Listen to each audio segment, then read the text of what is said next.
আজকে সকালের ব্রেকফাস্ট একদম সিম্পল, চাউমিন বানিয়েছি।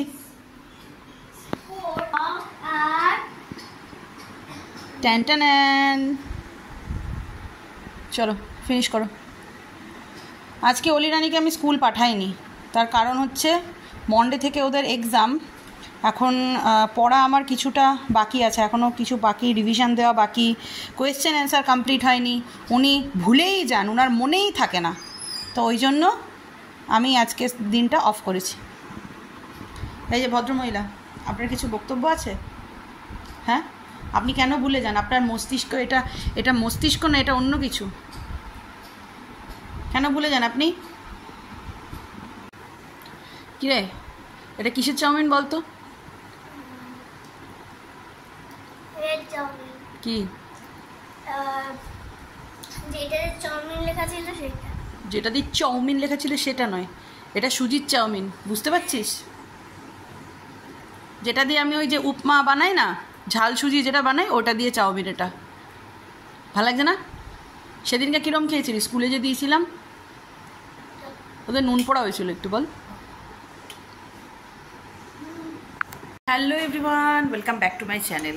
তো আজকে কাজ সারতে সারতে প্রচুর দেরি হয়ে গেছে। এক তো অলির কাছে স্কুলটা কামাই করিয়েছি, মানে স্কুল যায়নি, আর ও স্কুল বাড়িতে থাকলে পারে যা হয়, মানে ওকে পড়াই প্লাস এদিকে কাজের দিকে দেখি, ওই করতে করতে না অনেক বেলা হয়ে গেছে। আর আজকে প্রচুর কাজ ছিল, মানে মেন কাজ আজকে আমার ঠাকুর ঘরে ছিল। কয়েকদিন যাবত তো ঠাকুর ঘরটা মানে ঠাকুরের জামা কাপড়গুলো পরিষ্কার হয়েছিল না। আর কাল হচ্ছে বৃহস্পতিবার, কালকে লক্ষ্মী পুজো করব, মানে লক্ষ্মীবার আর কি, বইটই পড়া থাকে। তো আগে কি হতো, প্রত্যেক সপ্তাহে পাল্টে দিতাম, কিন্তু কয়েক সপ্তাহ যাবত ওই যে ল্যাদ খেতে খেতে আমার আর পাল্টানোই হয়নি। তো আজকে ভাবলাম যে আমি ওটা করব তারপরে, কারণ কালকে সকালবেলায় হবে না, এত কাজ হবে না, তো ওই জন্য আজকে করছিলাম। ও একদিকে অলিকে পড়াচ্ছিলাম, আরেকদিকে হচ্ছে এই ঠাকুর ঘর করতে করতে প্রচুর বেলা হয়ে গেছে। মানে এখন ঘড়িতে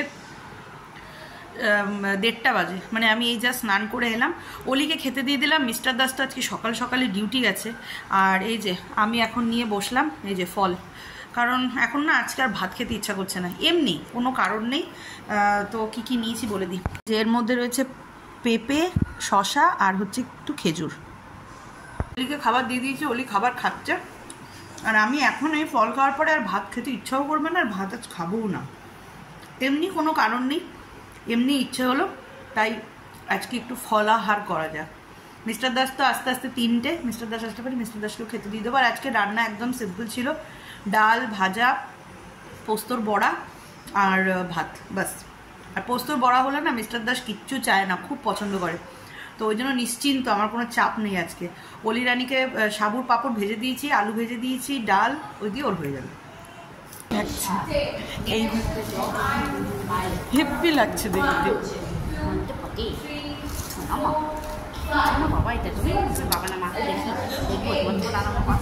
পুরো পুরো তুমি এবার প্রসন্নতা এলে পরে তুমি লেগে পড়ো।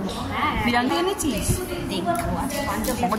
আমার একটা দরকার আছে ভাই, আমি আজ ফল খেয়েছি, দে না, আমি ভাত খাইনি আজ দুপুরে।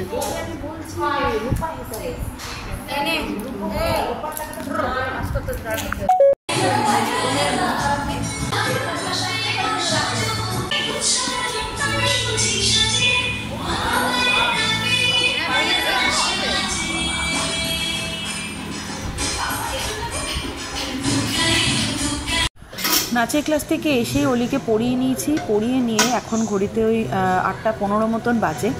এখন রাতের রান্না করছি। হ্যাঁ, আজকে একটুখানি তাড়াতাড়ি করছি, তার কারণও আছে, সেটা আস্তে আস্তে বলছি।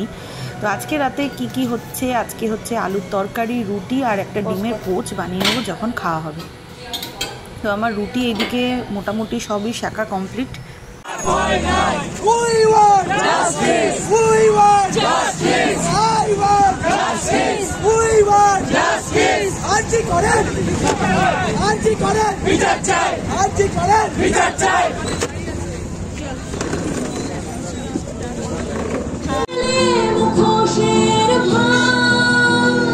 আমি গাইছিলাম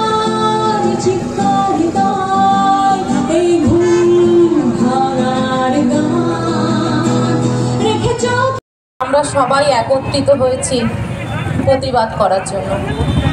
প্রতিবাদ হোক শান্তিপূর্ণভাবে, প্রতিবাদ হোক কোনো দল বর্ণ নির্বিশেষে। আজকের এই প্রতিবাদ সভায় আমার নিবেদন একটি বিখ্যাত কবিতা উলঙ্গ রাজা। সবাই আমরা জানি, কিন্তু আজকের দিনে এই কবিতাটা বড় বেশি প্রাসঙ্গিক। সবাই দেখছে রাজা উলঙ্গ, তবুও সবাই হাততালি দিচ্ছে, সবাই চেঁচিয়ে বলছে সাবাস সাবাস। কারো মনে সংস্কার, কারো ভয়, কেউ বা নিজের বুদ্ধি অন্য মানুষের কাছে বন্ধক দিয়েছে, কেউ বা বরান্নভোজী, কেউ কৃপাপ্রার্থী, উমেদার, প্রবল। এতক্ষণে আশা করি বুঝেই গেছেন যে কোথায় এসছি। হ্যাঁ, একদমই ঠিক। আজকে সব জায়গাতেই হচ্ছে, আমাদের অন্ডালেও হয়েছে। পোস্ট অফিস মোড়ে তিলোত্তমার বিচার নিয়ে নাচে গানে বিচার চাওয়া হয়েছে, তো সেইখানেই জয়েন হয়েছিলাম। সব সময় সব মিছিলে জয়েন না হলেও কিছু কিছু জায়গায় চেষ্টা করি যাতে জয়েন হওয়ার, কারণ বিচারটা তো সবারই প্রাপ্য, সবাই চায়। তো সেই আর কি, আর এটা নতুন করে কিছু বলার নেই। কাম্য একটাই, খুব তাড়াতাড়ি যেন বিচারটা হয়ে যায়, খুব শিগগিরই যেন সব কিছু আবার ঠিক হয়ে যায়। বিচার স্তব্ধ হয়েছিল তারা ব্যস্ততা হাজার, তাই যে নাই খেয়াল পেছনেই দেয়াল যে যেমন। বাড়িতে এসে রাতের খাবার নিয়ে বসেছি, আর টিভি খুলতে না খুলতেই সেই একই জিনিস সব জায়গাতেই হচ্ছে আর হবেও, আর এটা হওয়া উচিতও, কারণ চারিদিকের যা পরিস্থিতি, এটা না হলে পারে আমার মনে হয় না বিচারটা খুব শিগগিরই তাড়াতাড়ি পাওয়া যাবে। তো কি আর বলার আছে, এখানে কিছু বলার নেই। চারিদিকে যা ঘটছে, যা চলছে, এখানে মানে মাঝে মাঝে ভাবি যে কীরকম পরিবেশে আমরা আছি আর কীরকম পরিবেশে আমার মেয়েটা আছে। এটা সত্যি কথা আমার একটা বড় প্রশ্ন, যে নিজের মেয়েটাকে বড় করছি আর ভাবছি যে আমার মেয়ের সিকিউরিটিটা কোথায়। সত্যি কথা। তো 14 তারিখ রাতে আমি যেতে পারিনি, কারণ রাত্রির 11:30, এখানে আমাদের এখানে 10:30 থেকে 10টা থেকে ছিল, 10টা থেকে 10:30টার মধ্যে ছিল। তো আমি যেতে পারিনি কারণ অলি রানী বাড়িতে একা, মা নেই, আর মিস্টার দাসের নাইট ছিল, তো অলি কার কাছে থাকবে। আমি সত্যি বলতে মেয়ের মা বাবাটাকে দেখে খুবই খারাপ লাগছে যে এতদিন হয়ে গেল, আর 26-27 দিন মতন হয়ে গেল, এখনও মেয়ের বিচার পেল না। আরও অনেক কথা শুনছিলাম টিভিতে, তো কিছু বলার নেই এখানে। জাস্ট উই ওয়ান্ট জাস্টিস, মানে বিচারটা পেতেই হবে, বিচারটা না দেখে ছাড়বো না। তাই যেভাবে লেগে আছে এর পিছনে মিছিল সম্মেলনী করে, আমি তাদেরকে আমার মন থেকে আমি সাপোর্ট করছি। খুব ভালো হচ্ছে, এটার একটা শেষ দেখতেই হবে আমাদেরকে, আর দেখবো। এইটাই ঠাকুরের কাছে, গোবিন্দর কাছে প্রার্থনা করছি, গোবিন্দের জন্য এই দিনটা আমাদের দেখায়, এর শেষটা আমাদের দেখতেই হবে।